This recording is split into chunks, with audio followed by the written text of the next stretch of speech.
네, 다음 소식은 맨체스터 시티와 프리미어리그의 법적 분쟁에 대한 소식인데요. 현재 진행 중인 115건의 그런 리그 재정 규정 위반 혐의에 대한 업데이트 소식은 아니고 별건, 다른 건으로 맨시티가 프리미어리그에 법적 분쟁 소송을 제기했고 그 결과에 대해서 최근에 나왔기 때문에 해당 내용을 공유해 드리도록 하겠습니다. 맨체스터 시티와의 법적 분쟁에서 패배한 프리미어리그라는 타이틀입니다. 프리미어리그가 맨시티가 제기한 APT 규정에 대한 불법 여부 법적 분쟁에서 패배하였습니다.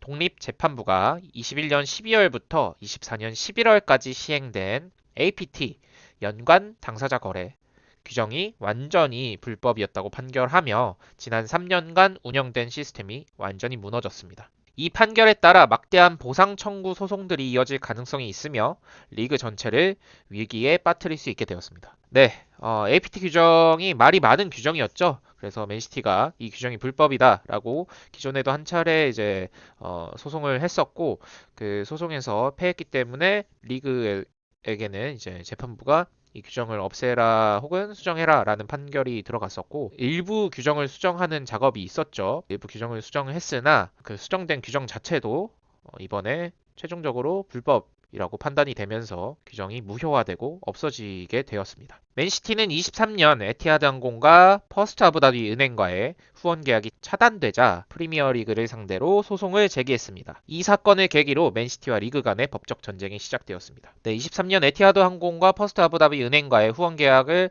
진행하려고 했으나 이 APT 규정 중에 구단주와 관련된 기업과 스폰서십을 계약할 때 결국 뭐 시장가라고 해야겠죠. 시장에서 납득이 될 만한 규모의 계약이 체결되어야 되고 좀 이례적으로 더 큰 후원 계약을 진행할 경우에는 차단될 수 있다. 네, 그런 규정이 포함되어 있는데요. 그 규정에 의해서 에티하드 항공과 퍼스트 아부다비 은행과의 후원 계약이 차단되었고 그 상황에서 맨시티가 소송을 진행하게 되었죠. 맨시티는 APT 규정이 특정 구단을 차별하는 불법적인 조항이며 구단과 연관된 기업과의 상업적 계약을 막는 것이 법적으로 정당하지 않다고 주장했습니다. 네, 이런 맥락에서 소송이 진행이 됐었고 그 결과에 대해서 이제 볼 수 있게 되었네요. 계속해서 내용 살펴보도록 하죠. 23년 9월 재판부는 맨시티의 위 주장을 받아들이며 APT 규정의 세 가지 요소가 불법이라고 판단했습니다. 특히 아스날과 리버풀 같은 구단들이 저금리 또는 무이자로 주주 대출을 받는 것은 허용되지만 맨시티와 뉴캐슬 같은 구단의 후원 계약은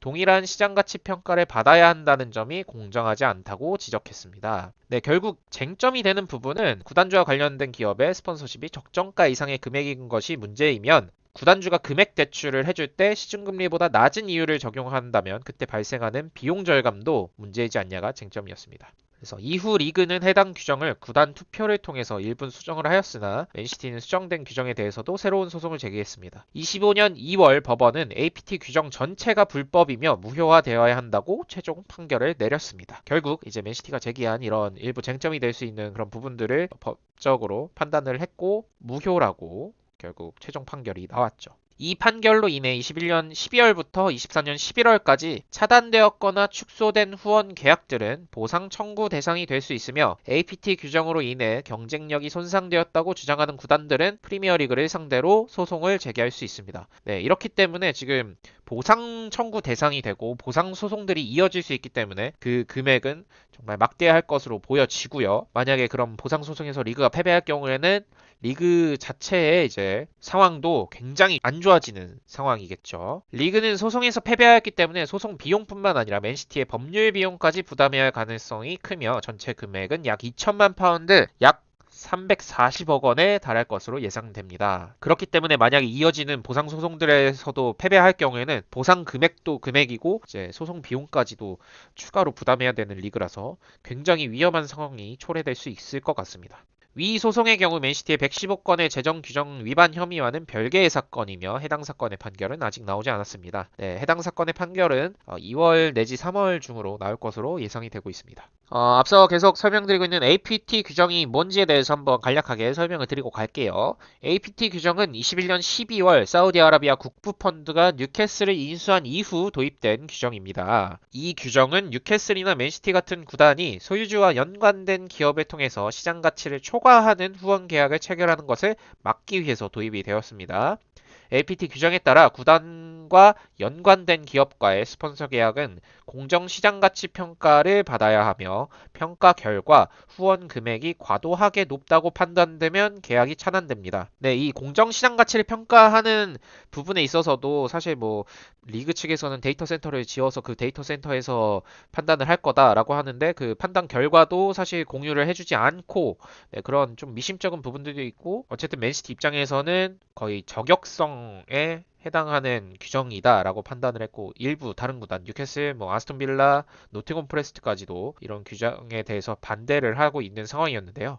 이런 상황에서 APT 규정에 대해서 맨시티가 소송을 진행했고 결국 이 규정이 무효화되고 없어지게 되는 상황이 펼쳐지게 되었네요. 현재 법원 판결로 인해 맨시티 및 뉴캐슬 같은 구단은 기존보다 훨씬 높은 후원 계약을 체결할 가능성이 생겼습니다. 네, 맨시티가 이제 APT 규정이 없어지면서 좀 더 높은 금액의 후원 계약을 체결할 수 있는 상황이 펼쳐졌죠. 그래서 재정적으로 맨시티가 조금은 여유가 있어질 수 있는 상황이다라고 볼 수 있을 것 같습니다. 또한 리그는 기존 APT 규정으로 인해 발생한 금전적 손실에 대한 보상 소송을 당할 수 있습니다. 네, 결국 일단은 이런 재정 관련 규정들이 계속해서 생기고 있고 또 업데이트도 되고 계속 바뀌고 그러고 있는 상황에서 지금 현재 존재하고 있는 규정에 대한 불법 판단이 진행이 됐기 때문에 맨시티 입장에서는 물론 지금 재정적으로는 좀 탄탄해진 맨시티예요. 단연간 흑자를 보고 있는 상황이기도 하고 그런 상황이기 때문에 재정적으로는 좀 탄탄해져 있지만 추가적인 재정적 이익을 볼 수 있는 스폰서십 계약들을 더 큰 금액으로 진행할 가능성이 생겼고 또한 이제 다른 팀 맨시티뿐만 아니라 뉴캐슬까지도 가장 큰 제재 아닌 제재를 받았었기 때문에 뉴캐슬 입장에서도 보상 소송 등을 통해서 추가적인 이후 소송들을 진행할 수 있을 가능성이 있어 보입니다. 그래서 이제 APT 규정은 아예 없어진 상황이고 맨시티는 추가적으로 이제 재정 규정 위반에 대한 혐의에 대한 소송도 지금 최종 판단을 기다리고 있죠. 그래서 그 결과에 따라서도 이제 이후에 리그와 이런 구단 간의 재정 관련 다툼들은 더 많아질 것 같습니다. APT 규정은 최종적으로는 어쨌든 불법으로 판단이 됐고 맨시티가 승소했다라는 소식을 전달해 드리면서 진행 중인 115건의 위반 혐의에 대한 재판 결과가 나오게 된다면 또다시 업데이트를 드리도록 하겠습니다.